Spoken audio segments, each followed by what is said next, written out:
মা হুয়ার রূহ, মুহাম্মদ আমাদেরকে বলে শোনাও রূহ কারে বলে, কেমন করে আসে, কেমন করে যায়, এ ব্যাপারে কি জানো বলো। 2 নাম্বার প্রশ্ন, মানহুম আসহাবুল কাহাফ, আসহাবে কাহাফ সম্পর্কে কি জানো। 3 নাম্বার প্রশ্ন, মান হুয়া যুলকারনাইন, যুলকারনাইন বাদশা সম্পর্কে কি জানো। আল্লাহর হাবিব সাল্লাল্লাহু আলাইহি ওয়াসাল্লাম বললেন গাদান উজিবুকুম, আগামীকাল বলে দেব। কি বললেন? সবাই বলেন উত্তরে কি বললেন? আগামীকাল বলে দেব। তো আগামীকাল সবাই এসে হাজির। বলো, 3টা প্রশ্ন রেখেছিলাম গতকাল, উত্তর বলো। আল্লাহর হাবিব সাল্লাল্লাহু আলাইহি ওয়াসাল্লাম বলতে পারলেন না, কারণ ওহী আসেনি।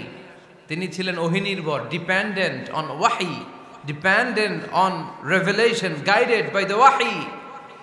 তিনি এর পরের দিনে বললেন গাদান উজিবুকুম, আগামীকাল বলবো। এর পরের দিনে এরা এসে হাজির, উত্তর নাই। আল্লাহর হাবিব সাল্লাল্লাহু আলাইহি ওয়াসাল্লাম আবারও বললেন গাদান উজিবুকুম, আগামীকাল বলবো। এর পরের দিনে এরা এসে হাজির। এরকম 1 দিন 2 দিন 3 দিন নয়, টানা 15 দিন আল্লাহর হাবিব সাল্লাল্লাহু আলাইহি ওয়াসাল্লামের প্রশ্নগুলোর উত্তর করতে পারেন নাই। আল্লাহর হাবিব সাল্লাল্লাহু আলাইহি সাল্লামের নবুয়তি জিন্দেগিতে এত বিব্রতকর পরিস্থিতিতে তিনি কখনো পড়েন নাই। ইহুদিরা প্রতিদিন এসে হট্টগোল করে আর মক্কায় রটনা ছড়ায়, দেখো এই লোকটা যদি সত্যিই নবী হতো তাহলে তো উত্তর করতে পারতো, ঠিক কি না? যেহেতু উত্তর করতে পারে না, আসলে সে আসল নবী নয়, সে ভণ্ড নবী, মিথ্যা নবী। পড়েন না আউযুবিল্লাহ। 15 দিন পর আল্লাহ আয়াত নাযিল করলেন, ওয়ালা তাকুলান্না লিশাইইন ইন্নী ফাইলুন যালিকা গাদা ইল্লা আইয়াশা আল্লাহ।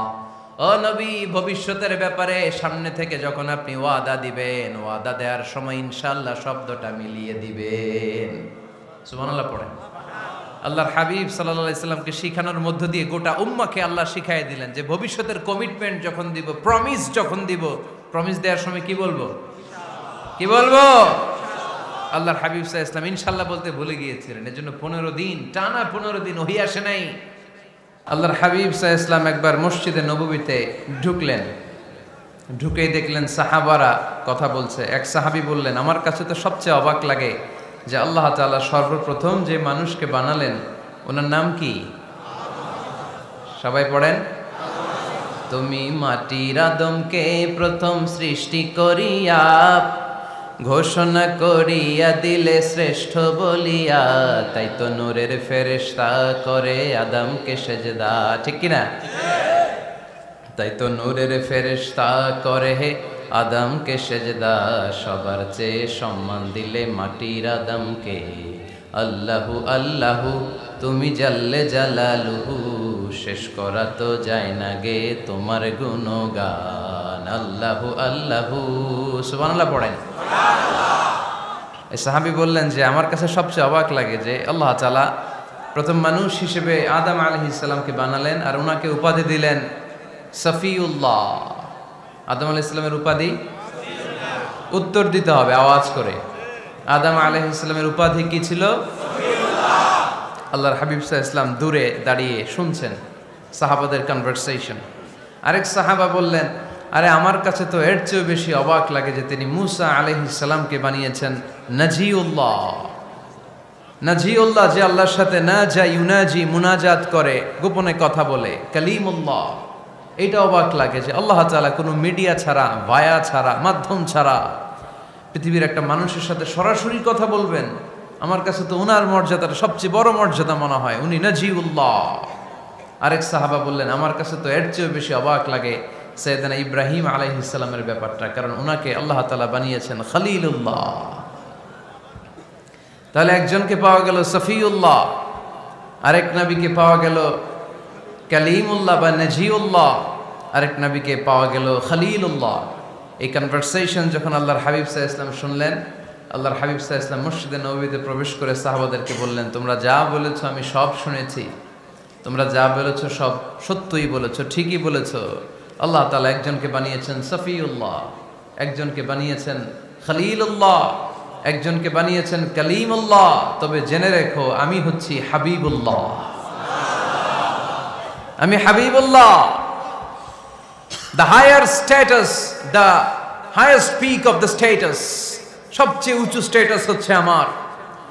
খলিলুল্লাহ মানে আল্লাহর বন্ধু, হাবিবুল্লাহ মানে হচ্ছে আল্লাহর বন্ধু, কিন্তু খলিলুল্লাহ এমন বন্ধু যেই বন্ধু আল্লাহকে খুশি করার জন্য কাজ করে। আর হাবিবুল্লাহ হচ্ছে আল্লাহর এমন বন্ধু যেই বন্ধুকে খুশি রাখার জন্য আল্লাহ নিজেই কাজ করে। আল্লাহর হাবিব সাল্লাল্লাহু আলাইহি ওয়াসাল্লাম ছিলেন হাবিবুল্লাহ। চিল্লায় বলেন তিনি কি ছিলেন? হাবিবুল্লাহ। এত মর্যাদা, এত সম্মান, এত স্টেটাস গোটা বিশ্বের দ্বিতীয় কারো আছে? আল্লাহর হাবিব সাল্লাল্লাহু আলাইহি ওয়াসাল্লামের নুরানি চেহারার মতো চেহারা পৃথিবীর অন্য কারো আছে? কোনো দিক দিয়ে আল্লাহর হাবিবের সাথে কোনো মানুষের কোনো ধরনের কম্প্যারিজন, তুলনা চলতে পারে না। Whether it's the fitness, whether it's the skin colour, whether it's the sound, whether it's the status, is out of any kind of comparison. তিনি সব ধরনের তুলনার ঊর্ধ্বে। As a father, as a teacher, as a commander, as a lawgiver, as a lawmaker, as a reformer of the society, Muhammad is the superman of the world. সুবহানাল্লাহ পড়তে পারলেন না? স্বামী হিসেবে, বাবা হিসেবে, নেতা হিসেবে, সমাজ সংস্কারক হিসেবে, নবী হিসেবে আল্লাহ রাসূল সাল্লাল্লাহু আলাইহি ওয়াসাল্লাম হচ্ছেন এই পৃথিবীর একজন সুপারম্যান। আল্লাহু আকবার। যার উপর একবার দুরূদ পড়লে 10টি রহমত নাজিল করে কে? 10টি গুনাহ মাফ করে কে? যিনি দুরূদ পড়ল তার স্ট্যাটাসকে 10 গুণ বাড়িয়ে দেয় কে? ওই হাবিব সাল্লাল্লাহু আলাইহি ওয়াসাল্লামের উম্মত হতে পেরে আমরা খুশি না বেজা? আমরা আল্লাহর রাসূল সাল্লাল্লাহু আলাইহি ওয়াসাল্লামকে আজকে জানার চেষ্টা করব কোরআনের আলোকে। ইনশাআল্লাহ পড়েন। আল্লাহর হাবিব সাল্লাল্লাহু আলাইহি ওয়াসাল্লাম এতটাই মর্যাদার অধিকারী, ওনার স্ট্যাটাস এত হাই, উনি যদি ওনার মুখ দিয়ে কখনো বলেছেন ইয়েস, ওইটা শরীয়তেও ইয়েস। উনি যদি মুখ ফসকে কখনো বলেছেন নো, মানে না, এটা শরীয়তেও না। তার মানে উনি হ্যাঁ বললে এটা হালাল হয়ে যায়, উনি না বললে এটা হারাম হয়ে যায়। উনি আঙ্গুল তুললে চাঁদ ভেঙে 2 ভাগ হয়ে যায়। উনি জমিন থেকে পা উপরে উঠালে আল্লাহর আরশের দিকে মেরাজে চলে যায়। উনি এমন নবী, উনারে বাদ দিলে ইসলাম থাকে না, থাকে? উনি এমন রাসূল, উনারে বাদ দিলে কোরআন বোঝা যায় না, কারণ কোরআন ওনার উপর নাজিল করেছে কে? আল্লাহ। উনি এমন হাবিব যাকে বাদ দিলে হাদিস বোঝা যায় না, কারণ এই হাদিস হচ্ছে এই প্রিয় নবীর মুখনিসৃত বাণী, ঠিক কি না? উনি এমন রাসূল যাকে বাদ দিলে সালাত বোঝা যায় না, কারণ সালাত কেমন করে পড়তে হয়, আদায় করতে হয় বিশ্বনবী হাতে কলমে শিক্ষা দিয়েছেন, ঠিক কি না? এক সাহাবী সালাত পড়ছিলেন, সালাত পড়ে আল্লাহর হাবিব সাল্লাল্লাহু আলাইহি ওয়াসাল্লামের কাছে আসলেন। আল্লাহ রাসূল বললেন সাল্লি ফা ইন্নাকা লাম তুসাল্লি, রিপিট ইউর সালাহ because you didn't offer your সালাহ ইন এ কারেক্ট ওয়ে। আবার নামাজ পড়া হয় নাই। সাহাবী যে আবার পড়লেন, আবার আসলেন, আল্লাহর হাবিব বললেন আবার পড়ো, হয় নাই। সাহাবী পরে আসলেন, আল্লাহর হাবিব বললেন সাল্লি ফা ইন্নাকা লাম তুসাল্লি, আবার নামাজ পড়া হয় নাই। এবার সাহাবী এসে কেঁদে দিলেন, এসে বললেন ইয়া রাসূলুল্লাহ, এর চেয়ে ভালো তো আমি পড়তে পারি না। আল্লাহর হাবিব জড়িয়ে ধরলেন আর বললেন আসো শিখিয়ে দেই কেমন করে সালাত পড়বে। সালাতে কোনো তাড়াহুড়ো করবে না। রুকুতে যখন যাবে তোমার পিঠটা হবে স্ট্রেইট ফরওয়ার্ড, স্ট্রেইট ফরওয়ার্ড। রুকু থেকে সোজা হয়ে দাঁড়াবে, 2 সেজদার মাঝখানে সোজা হয়ে বসবে। সেজদায় যখন যাবে রিল্যাক্স করবে। সালাতে কি করতে হয়? রিল্যাক্স। আমার সাথে সাথে সবাই আওয়াজ করে পড়েন রিল্যাক্স। সালাতে রিল্যাক্স করবেন, আপনি তাড়াহুড়ো করতে পারবেন না। আল্লাহর হাবিব সাল্লাল্লাহু আলাইহি ওয়াসাল্লাম শিখালেন কিভাবে সালাত পড়তে হয়। তার মানে এই নবীরে বাদ দিলে সালাত বোঝা যায় না, এই নবীকে বাদ দিলে সিয়াম বোঝা যায় না। সিয়াম কেমন করে পালন করতে হয় এই নবী শিখিয়েছেন। এই নবীকে বাদ দিলে হজ বোঝা যায় না, কারণ এই হাবিব বলেছেন খুযু আন্নী মানাসিকাকুম, কেমন করে হজ করতে হয় আমার কাছ থেকে শিখে নাও। এ নবী এমন নবী, এ নবীরে বাদ দিলে জান্নাতে যাওয়া যায় না, ঠিক কি না? এজন্য এই হাবিবরে বাদ দেয়া যাবে? আল্লাহর হাবিবের চাইতে শ্রেষ্ঠ কাউরে পাওয়া যাবে? আমার নবীর চাইতে বিশ্বস্ত কেউ আছে? সে কোন বন্ধু বলো বেশি বিশ্বস্ত, সে কোন বন্ধু বলো বড় বিশ্বস্ত, কার কাছে মন খুলে দেয়া যায়, কার কাছে প্রাণ খুলে দেয়া যায়, হওয়া যায় অতি আশ্বস্ত। তার নাম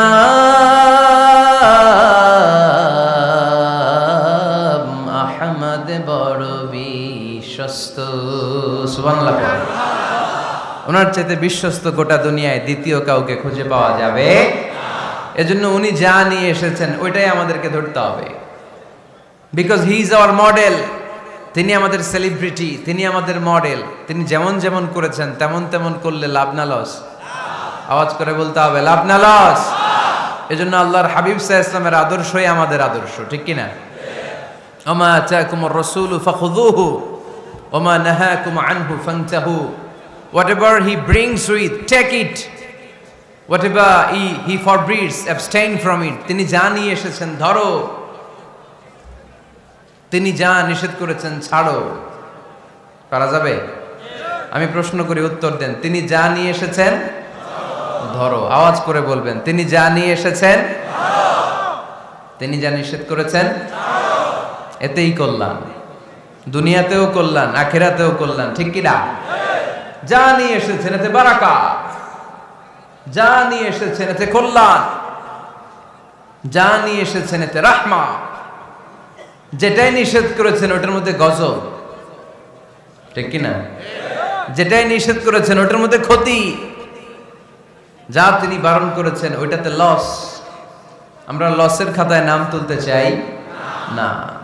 এজন্য আল্লাহর হাবিব সাল্লাল্লাহু আলাইহি ওয়াসাল্লাম যা নিয়ে এসেছেন আমরা সেটাই ধরবো, যা থেকে তিনি বারণ করেছেন ওটা ছাড়বো। আমাদের মডেল হচ্ছে নবীরা, ঠিক কি না?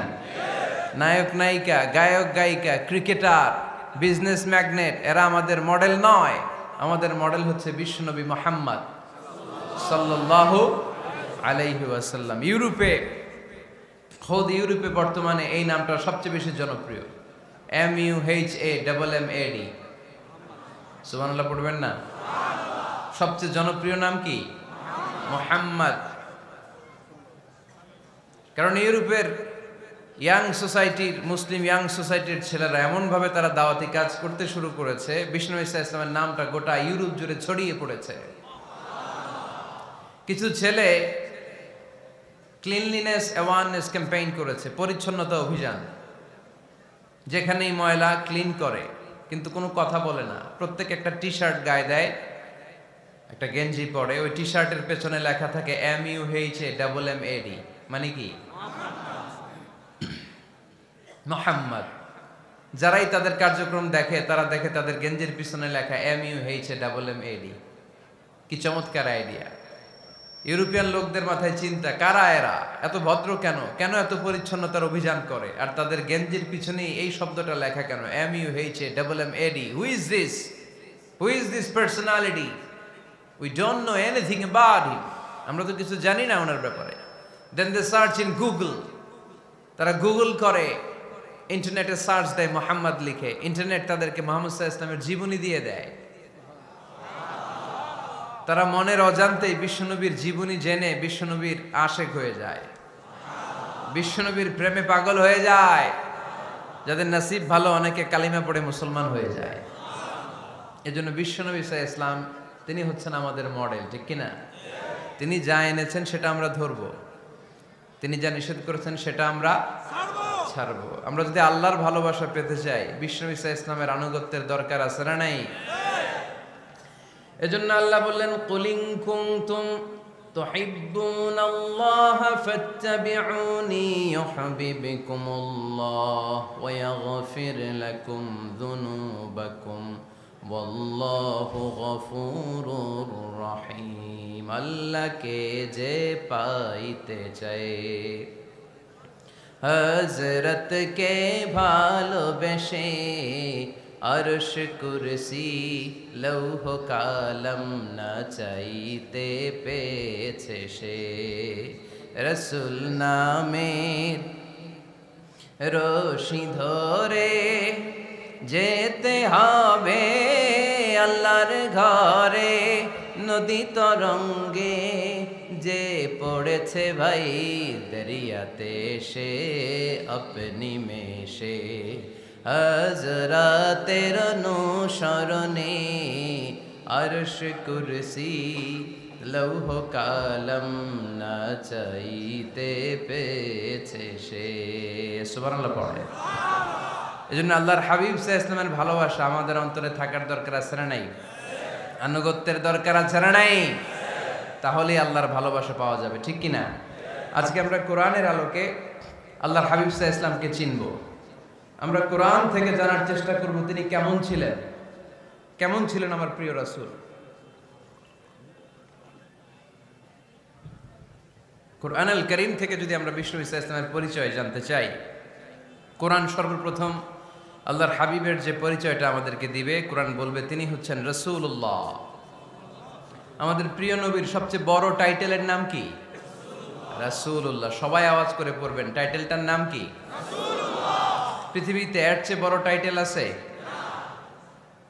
এমপি বলেন, মন্ত্রী বলেন, যাই বলেন না কেন, ধনকুবের বলেন, রাসূলুল্লাহর উপরে কোনো টাইটেল নাই, ঠিক কিনা? কেউ চাইলেই রাসূলুল্লাহ হতে পারে না, হতে পারে? আমরা সবাই মিলে যদি একজনের ভোট দেই, উনি তো রাসূল হয়ে যাবে, তাই না? হবে না? ভোট দিয়ে রাসূল বানানো যায় না? আমাদের মানব জাতির সাথে যদি জিন জাতি একাত্মতা পোষণ করে, মানব জাতি আর জিন জাতিও যদি ভোট দেয়, তাহলে তো রাসূল হবে। ফেরেশতারা যদি বলে আমরাও আছি সাথে, তাইলেও রাসূল বানানো যাবে না। তার মানে রাসূল ইলেকশনে হয় না, রাসূল হয় সিলেকশনে। আর সিলেক্ট করেন কে? আল্লাহু ইয়ালামু হাইসু ইয়াজআলু রিসালাতাহ। আল্লাহই ভালো জানেন তিনি কাকে রাসূল বানাবেন।